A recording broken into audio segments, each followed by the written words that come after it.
organic, unpredictable, unknown, lovely, beautiful, a sense of fulfillment. This is part of the pleasures of life and not the chores of life.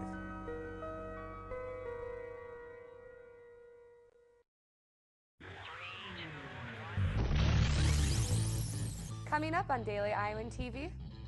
And I'll tell you what was discussed at the student government debate Wednesday night. And food, music, and literature will tell you about the festival that has taken over Iowa City. And in sports, Hawkeye Hoops. A championship edition of the program is on its way. That's all coming your way next. Daily Iowan TV starts now. I'm Tom Brokaw. For more than 100 years now, the University of Iowa community has been waking up to the Daily Iowan. Today, it's the largest newsroom in eastern Iowa. And now you can see the news every night on Daily Iowan TV and get it anytime worldwide at dailyiowan.com.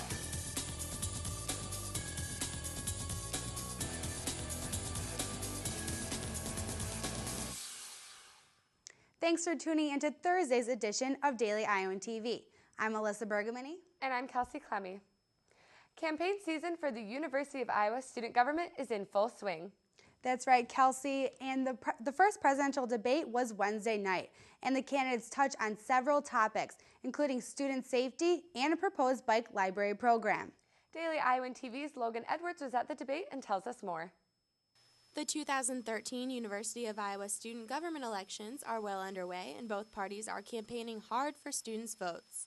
I'm standing in the UISG office, home to the outgoing I-Party that swept election last year, but also the same office that will welcome the leadership from either the House or Toga Party next year. House Party presidential candidate Catherine Valde and Toga Party presidential candidate Aaron Horsfield debated Wednesday over a variety of issues, including campus safety and student life. Valde spoke of initiatives such as expanding Safe Ride for students in emergency situations and facilitating town hall forums for student and police forces to engage in discussion. I just think if we can get both parties together for a Q&A, I don't know what would come up. I imagine that, questions about tickets, questions about safety, questions about other resources that the university and the community provide to students are all things that we could have, a respectful civil dialogue about. Horsfield covered plans such as developing a class waitlist system and expanding the Get to Know Me campaign with the iCare program. It's really a program that's all about caring about your fellow Hawkeyes and really moving the University of Iowa student government forward in a direction that's never have. So partnering with health services, recreational services, counseling services, and having a liaison for them so that way we can really integrate students' voices into these areas on campus. Both parties are interested in expanding bike rental services, but in different ways. Valde said the House Party will focus on 24-hour rentals, and Horsfield said the Toga Party will explore long-term rentals. This became a point of debate when Horsfield was questioned about the similarity to the already present Iowa City Bike Library. However, Horsfield said the rental system will take place of the ICBL when it moves further away from campus this summer. Vice presidential candidates Jack Cumming and Joss Nadesh will continue discussion of these platforms in a debate on April 8th. Logan Edwards, Daily Iowan TV. Thanks, Logan. The results of the election will be announced on April 12th. The newly appointed Transparency Task Force will hold its first meeting Friday. The State Board of Regents approved its 9-member task force at its March board meeting. This force follows transparency issues with the Regent universities and the board. During Friday's meeting, the force will discuss how they handled requests from the media. The group aims to combat transparency issues that have been brought up over the following months. Regent Nicole Carroll will lead the task force. Mark Braun, the UI's interim vice president for strategic communications, will represent the UI. Officials from the UI found out exactly how much waste is being produced on campus. 280 pounds of waste was sorted in the Burge and Dom residence halls during a waste audit. Participants said about 50% of the trash could have been recycled. At last year's audit, they sorted 360 pounds of trash. Officials say that the university has a 60% waste aversion target.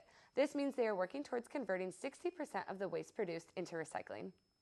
The UI College of Law is encouraging students to become more comfortable talking about the topic of race. One law school professor is teaching a new seminar in critical race theory this semester. This is the only course in the law school that talks about race in its title. The seminar consists of an opinion editorial exercise that has become a new approach in integrating race with the class environment. Among the 520 students at the UI Law School, there are 15 international students. Refugees often come to Iowa and other parts of the Midwest because they find the people are friendly in the area and less busy than the states on the coast. And several refugees will tell their stories this weekend. The refugees in the Heartland Conference will be in Iowa City Thursday through Sunday. Most of the events are open to the public, including Refugees in the Midwest, a panel discussing the lives of refugees in the area, and a music and story time celebration that celebrates the lives of the refugees, and that event is open to children at the Iowa City Public Library. Tune into Sunday's edition of the Daily Iowan TV newscast for a recap on this weekend's events. And stick around after our weather update for these upcoming stories. We'll tell you about an exciting cultural event happening this weekend in Iowa City. And the DITV Sports Studio takes a look ahead to this weekend in Hawkeye Athletics. But first, we'll throw it over to Daily Iowan TV's Nick Safransky for the Iowa City Weather Report. Nick, it was a beautiful day today. Will it be the case throughout the weekend?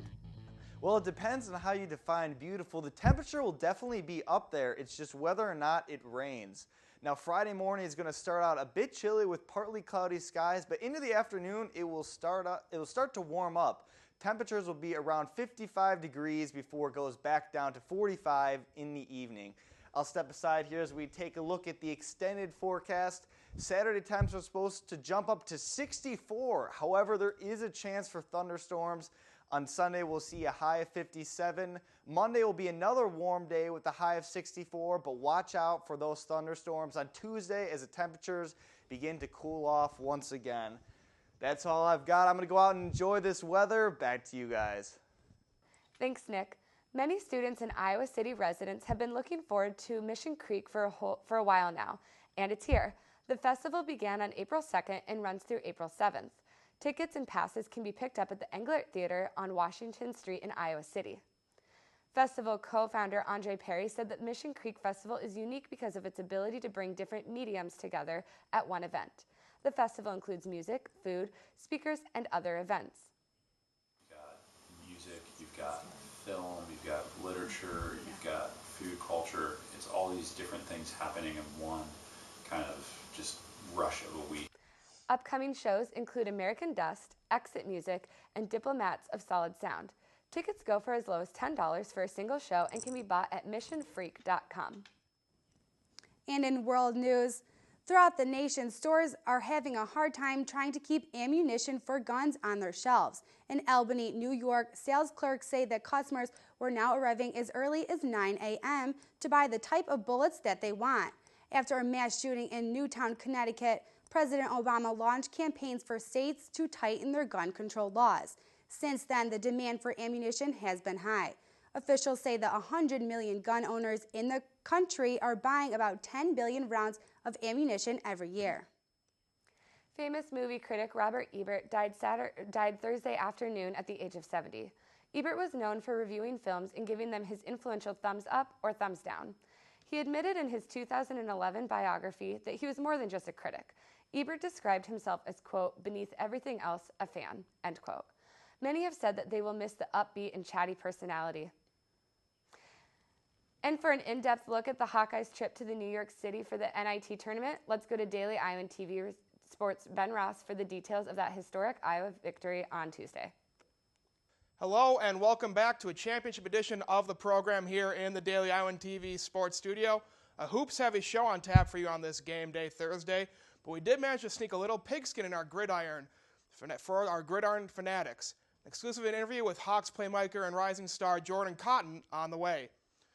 But we start with a look in at New York, with the Hawks set to take on the Baylor Bears in the NIT championship game tonight in Madison Square Garden.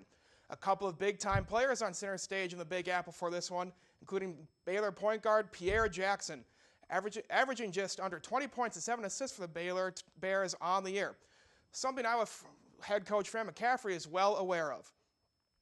He's a lot like Trey Burke, I would say, because he's a lot like Aaron Kraft. He shoots a little better than Aaron Kraft. That's why I say Trey Burke, because he's such a good shooter.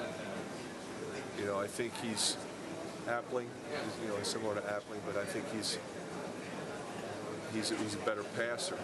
You look at his numbers. And I don't know if anybody's got numbers like him. I mean, you have to look it up. But Nobody's got numbers like that. The Bears, like the Hawks, looking for their first ever NIT championship. Baylor head coach Scott Drew's squad comes into this one 22-14 on the year, 500 in conference play, just like the Hawkeyes in the Big Ten. With impressive wins over both Kansas and Oklahoma State, inconsistency the recurring theme in Waco. However, in 2013, Baylor has struggled to close out tight games. Despite a roster chock full of some of the nation's top talent, the Bears fell to both Charleston and Northwestern early in the year and have 2 losses to Iowa State, a team the black and gold handled in Iowa City before the turn of the calendar year. The Hawks head man McCaffrey hoping his team can capitalize on the Bears' sporadic play, telling members of the media in Manhattan Tuesday night he feels like his team has grown into a squad ready to finish games. The growth is evident because they made a couple runs at us and we were able to hold them off. Like Rick said, with various people making baskets. You know, we're just not riding one guy. This should be a fun one to watch regardless of the outcome. Another fun player to watch is Iowa football's Jordan Cotton, who burst onto the scene early in 2012 after finding himself on the receiving end of arguably the most exciting play of the year for the Hawkeyes, a flea flicker that went for 6 against the Minnesota Gophers to help the black and gold take back the Floyd of Rosedale. That play would end up being one of the lone bright spots for a team that finished 4-8 on the season and missed out on a bowl game. This week, Cotton and his teammates got back on the field for spring practice, and our own Kate Constable caught up with the emerging wide receiver. Kate Constable back here in the Iowa football practice facility and back alongside Jordan Cotton.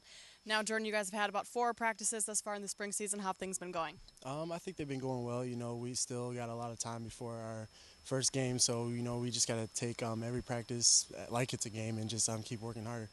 Now, we just spoke with Coach Kennedy also, and he said that he's been working with this offense for the past 7 years or so. Are you guys working more on X's and O's right now, or just kind of getting acclimated to each other and learning each other's personalities? I think it's the X and O's now. You know, we got a pretty good understanding on what they expect from Coach Kennedy, and he's been, like you said, he's been in the offense a long time now. So he's learned the offense, and he knows what to expect, and so we just got to come out here and execute it. Now, he had a pretty bold statement in his presser a couple of minutes ago. He said that you guys are fairly embarrassed about last year's season. I mean, that wasn't standard for Iowa football. Would you agree with that statement? Yeah, definitely. We are embarrassed. You know, that's not the Iowa way. You know, we're used to going to bowl games every year and having winning records. So we're taking that as motivation, that 4-8 record, and we're going to go forward.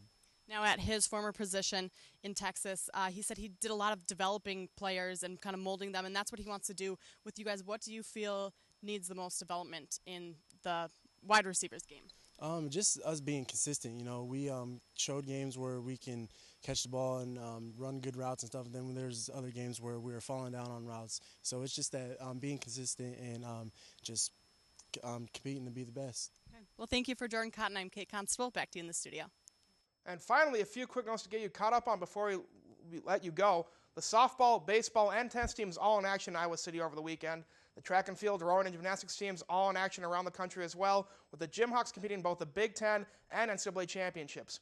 Well, that's all that we have for you on tonight's show. A whole lot of Hawkeye Hoops coverage coming up for you this Sunday, as well as more news from notes around the world of Hawkeye athletics. But for now, we throw it back to you guys at the desk.